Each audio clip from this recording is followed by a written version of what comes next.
Welcome to the Heritage Discovery Center. We're creating an impromptu video called Hidden Treasures. And what is a hidden treasure? Well, it doesn't have to be something that has great monetary value. It could be something, particularly in the case of Johnstown, that tells a story, tells an important story, or gives us insight into how people lived 100, 200 years ago, and what life was like. And so we've selected several items that I think provide that kind of insight. I can't go on eBay and sell them, or maybe some of them I can, but they nevertheless tell, I think, an interesting and important story about the way our forebears here in Johnstown lived. And the first story we're going to explore briefly here is the story of pottery. Handmade pottery was really big in Johnstown in the mid-19th century. We don't think about the containers our food comes in. We go to the store and buy it. It comes in bottles or plastic, cardboard.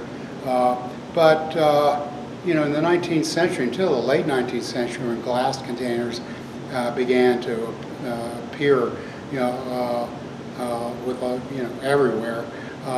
Typically, food was preserved in ceramic containers that weren't throwaways. They were kept and used for food preservation.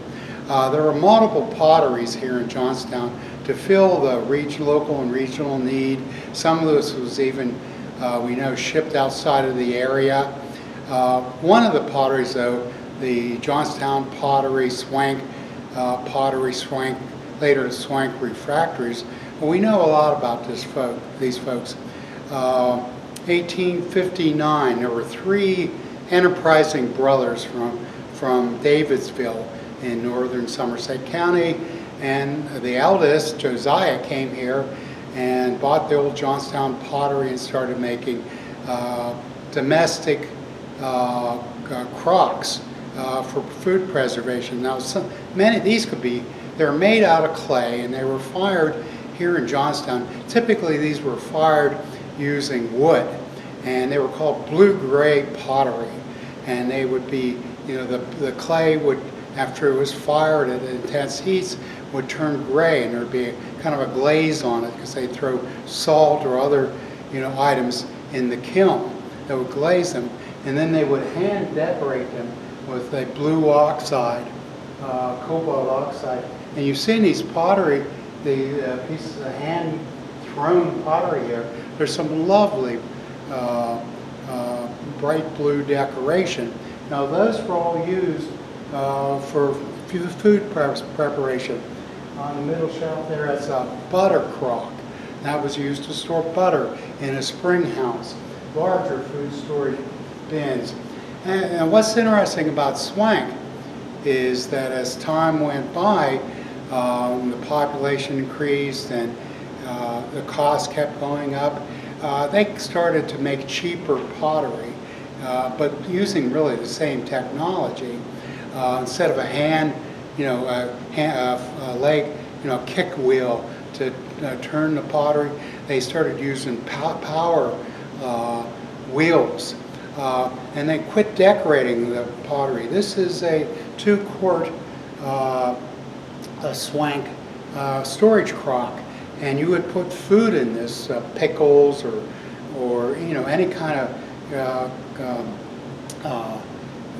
processed food. And if you wanted to save this, you would put a paraffin wax seal on the top, and this would sit on the shelf in your pantry until wintertime, when you wanted to open up your fresh crock, that you would again reuse next year after summer's harvest.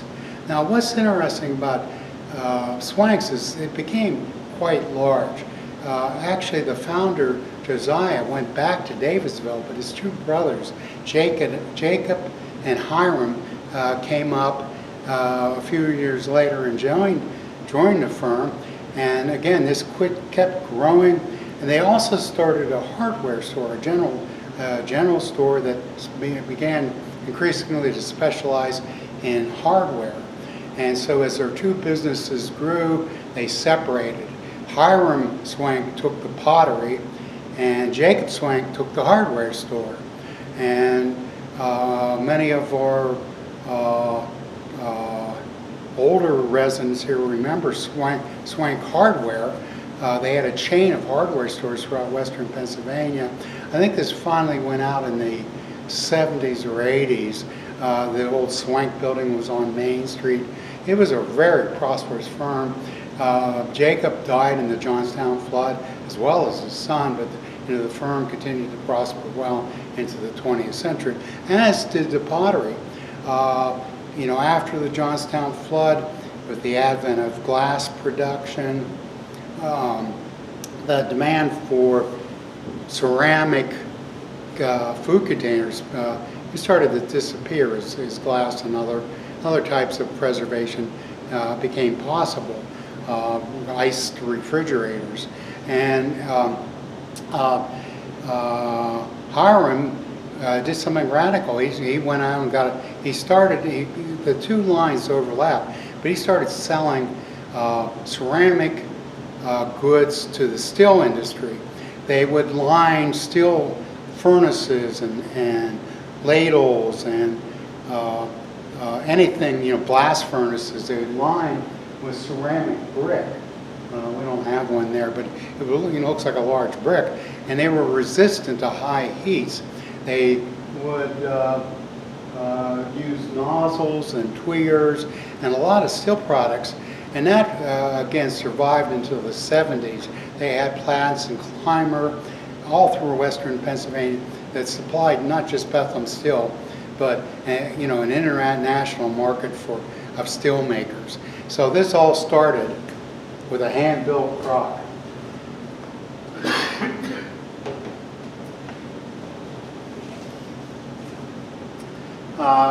Next, I'd like to talk about a family we've come to know quite well, the Wagner and later Ritter family.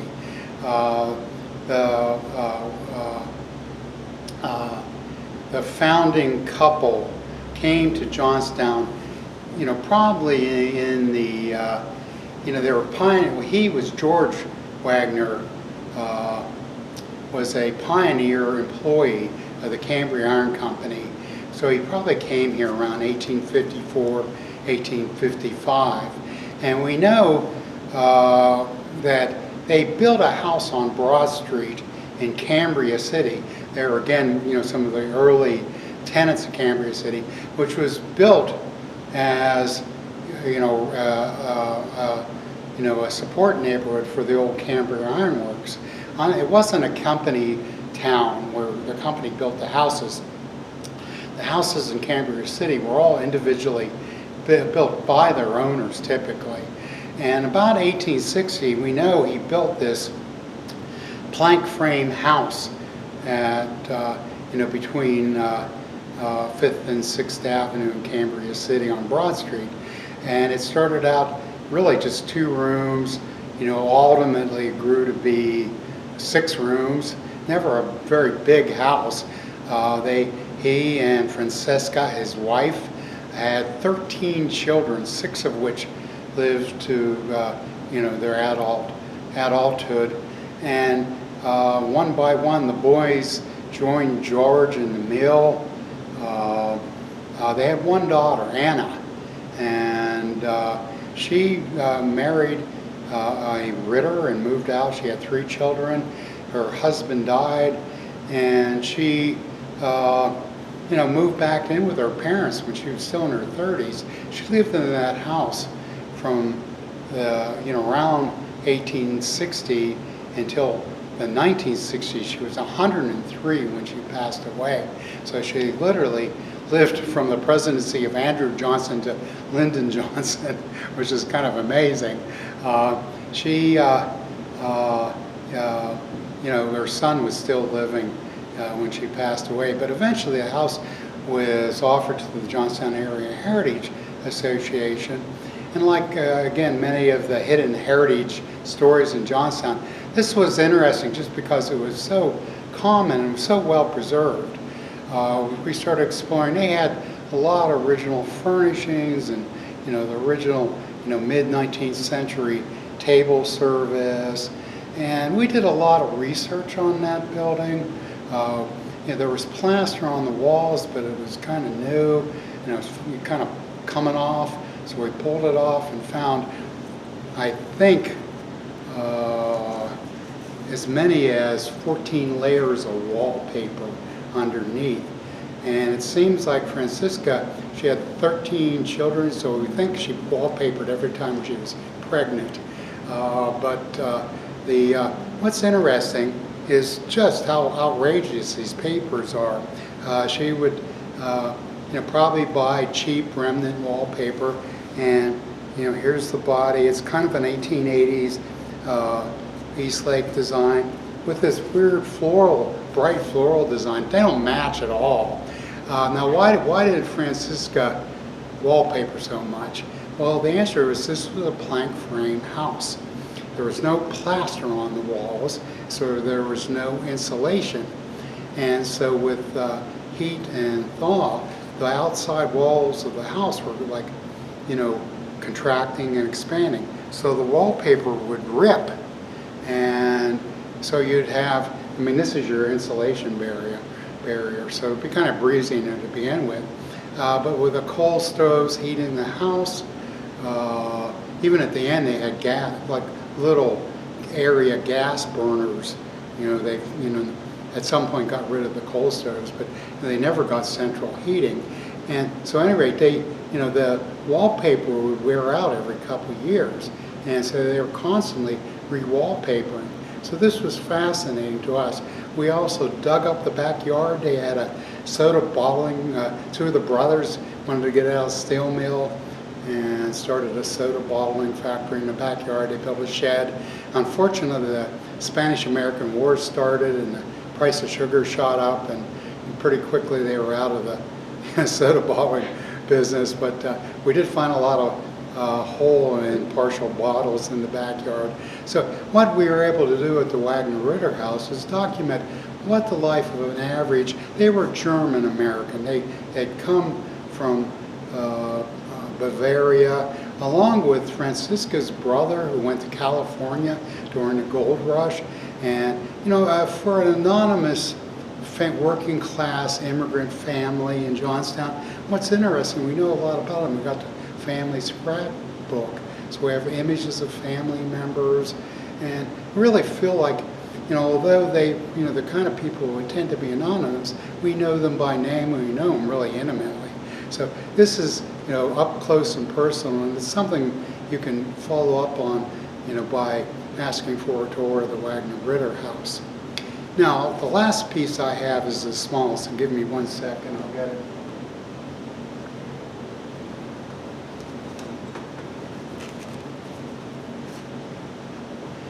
Okay, now we're going to go into the secret world of steel making.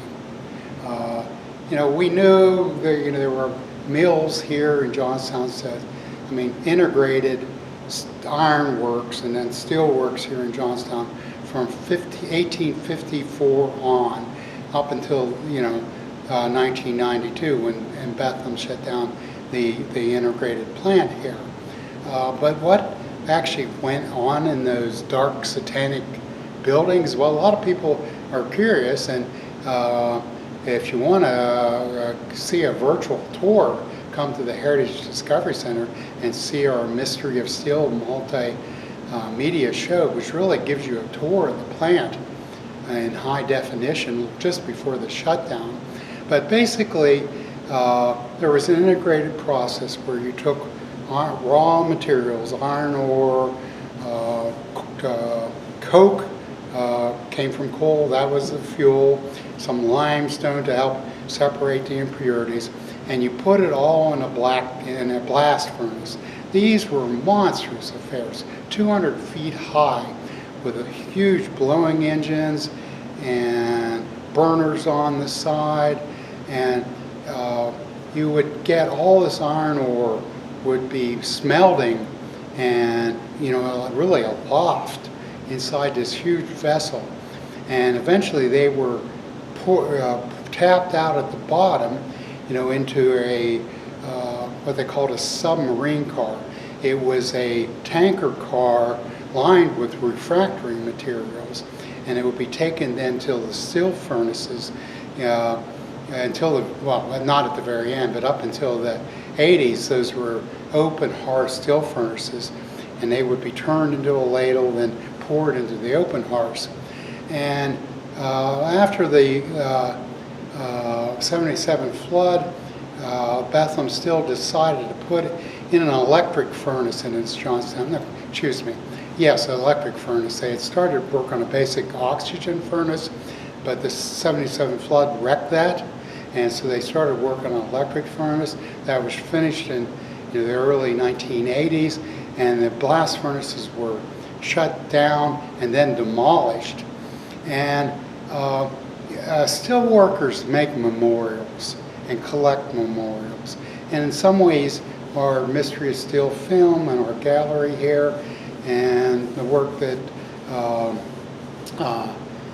Tom Leslie, a volunteer, does with this is really a memorial to the work that steel workers did, and tries to honor them and explain the job they did. Now here is I think one of my favorite steelworker memorials, and I hope you can see this. What it looks like is a coffin shape, and these were molded. They would stick a implement into the blast furnace before it was tapped, and they could test it, and they would take a scoop of iron and pour it into a mold. We have the mold too, but it was too heavy to carry out for this video. But if you'll see, this was the H blast furnace, which was one of the Franklin blast furnaces, and the coffin shape, and it shows the date, June 22nd, 1981, 6/22/81, which was the day they stopped the blast furnace, which I believe was the last of the blast furnaces that operated here in Johnstown. So that's a little quick look at some hidden treasures. I hope you agree that there are treasures indeed. Thank you.